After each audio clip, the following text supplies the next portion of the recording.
नमस्कार। हम्म। आज हम जिस स्रोत पर बात कर रहे हैं वो हमें कोटि रुद्र संहिता के कुछ अंशों से मिला है। जी। ये शिव पुराण का एक बहुत महत्वपूर्ण हिस्सा माना जाता है, सही है ना? जी हाँ, बिल्कुल। कोटि रुद्र संहिता शिव पुराण का ही एक खंड है। और इसमें भगवान शिव की महिमा, शिवलिंगों की बात और खास तौर पर 12 ज्योतिर्लिंगों का जिक्र है।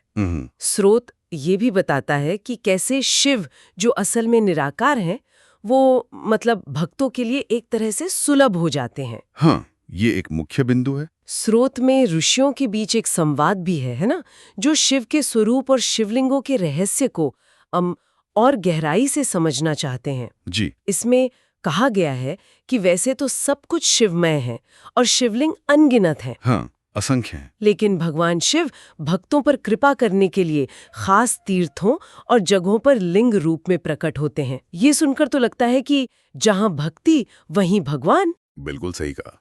स्रोत इसी बात पर जोर देता है कि भक्तों ने जहां भी पूरी श्रद्धा से शिव जी को याद किया, वे वहीं प्रकट हो गए। अच्छा। इसीलिए धरती पर अनगिनत शिवलिंग मौजूद हैं, ऐसा माना जाता है। अच्छा।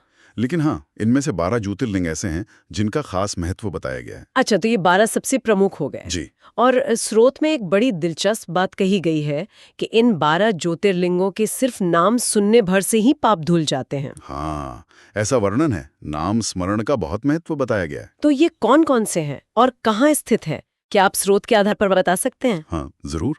देखिए, स्रोत में जैसा बताया गया है, ये 12 ज्योतिर्लिंग हैं। सौराष्ट्र में सोमनाथ, श्रीशैल पर्वत पर मल्लिकार्जुन, ठीक है। उज्जैनी में महाकाल, ओके। ओमकारेश्वर तीर्थ में परमेश्वर, जिन्हें अमलेश्वर भी कहते हैं। अच्छा, अमलेश्वर। हाँ।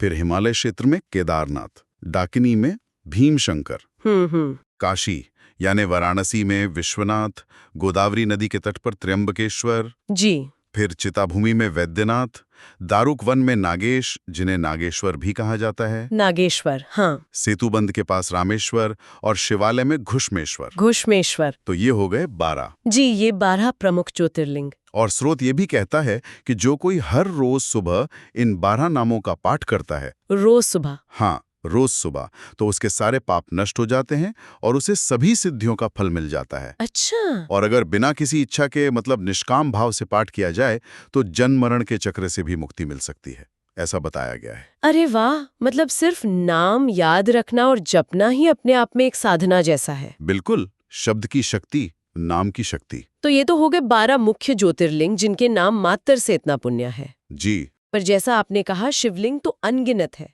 तो क्या बात यहीं खत्म होती है? स्रोत में कुछ उपलिंगों का भी जिक्र है। ये उपलिंग क्या है? हाँ, ये भी एक खास बात है इसमें। स्रोत बताता है कि इन 12 ज्योतिर्लिंगों से जुड़े हुए कुछ उपलिंग भी हैं। अच्छा, उनसे जुड़े हुए। हाँ, जैसे सोमनाथ का उपलिंग है अंतकेश्वर, ये मही नदी और सागर के संगम पर बताया गया है। मल्लिकार्जुन से जुड़ा है रुद्रेश्वर, भृगु कक्ष में। महाकाल से संबंधित है दुग्धेश्वर, वो नर्मदा के किनारे है। ठीक। ओमकारेश्वर से जुड़ा है कर्दमेश्वर, बिंदु सरोवर के पास। केदारेश्वर का उपलिंग है भूतेश्वर, यमुना किनारे। अच्छा, भूतेश्वर। हाँ। फिर भीमशंकर से संबंधित भीमेश्वर सह्याद्री पर्वत पर है।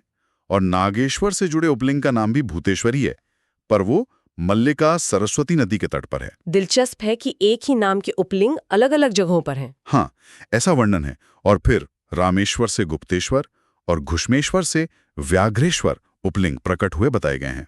अच्छा, तो हर मुख्य ज्योतिर्लिंग से जुड़ा एक तरह का, कह सकते हैं, सहायक लिंग भी है। हाँ, यूं समझ लीजिए। तो क्या इनका महत्व भी ज्योतिर्लिंगों जैसा ही बताया गया है? स्रोत के अनुसार हाँ, इन उपलिंगों के दर्शन और पूजन को भी पाप नष्ट करने वाला और मन की इच्छाएं पूरी करने वाला बताया गया है। तो ये भी शिव कृपा पाने का एक और जरिया हुए। बिल्कुल।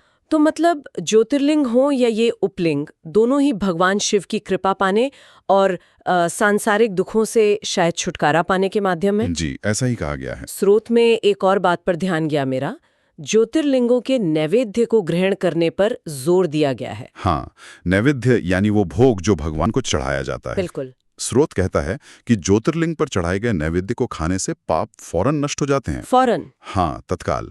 ये सब दिखाता है कि शिव हर जगह मौजूद हैं और अपने भक्तों पर कितने कृपालु हैं।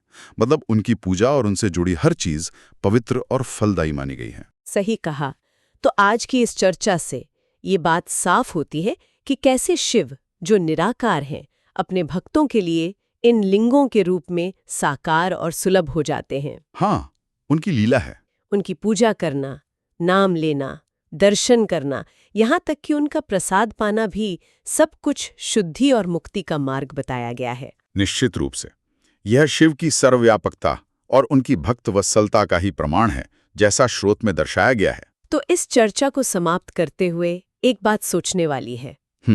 अगर, जैसा कि श्रोत कहता है, संपूर्ण तीर्थ लिंग में है और सिर्फ याद करने भर से शिव प्रकट हो जाते हैं, तो क्या इसका मतलब ये निकाला जा सकता है कि सच्ची भक्ति और श्रद्धा से हम किसी भी स्थान को पवित्र बना सकते हैं, उसे एक तरह से तीर्थ का दर्जा दे सकते हैं?